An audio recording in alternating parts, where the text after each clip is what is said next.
Hello అస్సలం వాలేకుమ్ friends, welcome back to our channel Nasru's kitchen.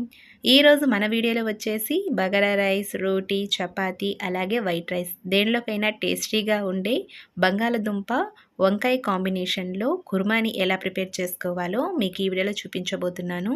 చాలా టేస్టీగా ఉంటుంది. ఒకసారి ఈ కుర్మా కర్రీని చేసి చూడండి. దేనిలోకైనా అద్భుతమైన కాంబినేషన్.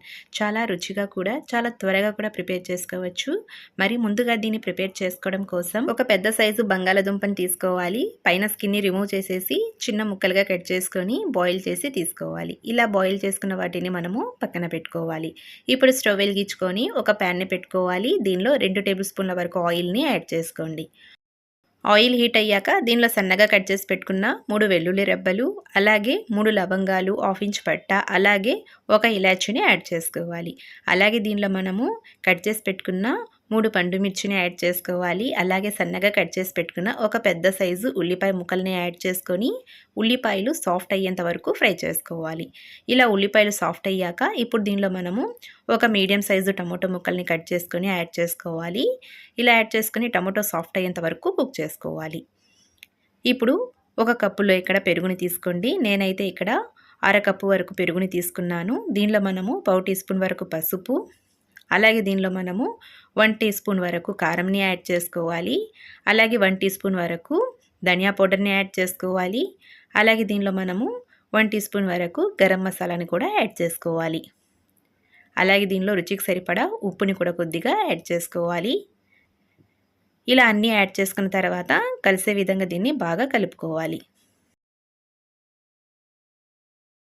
ఇలా బాగా కలుపుకున్న తర్వాత ఇప్పుడు దీన్ని మనము టమాటో సాఫ్ట్ అయ్యాక దీనిలోకి యాడ్ చేసుకోవాలి. ఇలా యాడ్ చేసుకొని వాటర్ని యాడ్ చేయకుండా దీన్ని ఒకసారి బాగా కలుపుకోవాలి. సో ఇలా కలుపుకొని ఒక 2 నిమిషాల వరకు దీన్ని లో ఫ్లేమ్లో కుక్ చేసుకోవాలి. సో ఆయిల్ అంతా మనకు కొద్దిగా సపరేట్ అవ్వాలి.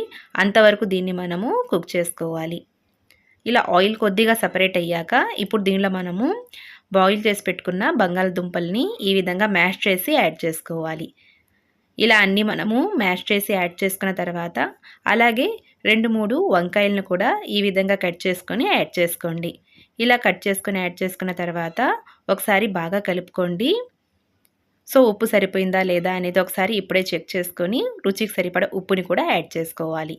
అలాగే ఇప్పుడు దీనిలో మనము కొద్దిగా నీళ్ళను కూడా యాడ్ చేసుకోవాలి. ఇలా కొన్ని నీళ్ళను కూడా యాడ్ చేసుకొని ఒకసారి బాగా కలుపుకొని లో టు మీడియం ఫ్లేమ్లో దీన్ని మనము ఒక 10 నిమిషాల వరకు కుక్ చేసుకోవాలి. ఇప్పుడు 10 నిమిషాల తర్వాత చూడండి కర్రీ కూడా మనకు బాగా కుక్ అయిపోయింది. ఇప్పుడు దీనిలో మనము చాప్ చేసుకున్న కొద్దిగా కొత్తిమీరని కూడా యాడ్ చేసుకొని ఒకసారి కలుపుకొని సర్వ్ చేసుకుంటే టేస్టీగా మనకు బంగాళదుంప వంకాయ కుర్మా రెడీ అవుతుంది. చూసారు కదా, ఒకసారి మీరు కూడా ఇలా ట్రై చేసి చూడండి. రోటీ, చపాతీ, పులావ్ దేనిలోకైనా పర్ఫెక్ట్ అయిన కాంబినేషన్. చాలా రుచిగా కూడా ఉంటుంది. ఈజీగా ప్రిపేర్ చేసేయవచ్చు. మీరు కూడా ఒకసారి ట్రై చేసి ఎలా ఉందో నాకు కామెంట్స్లో తెలియచేయండి. అలాగే నా ఛానల్ని లైక్ చేయండి, షేర్ చేయండి. Thanks for watching. Bye friends.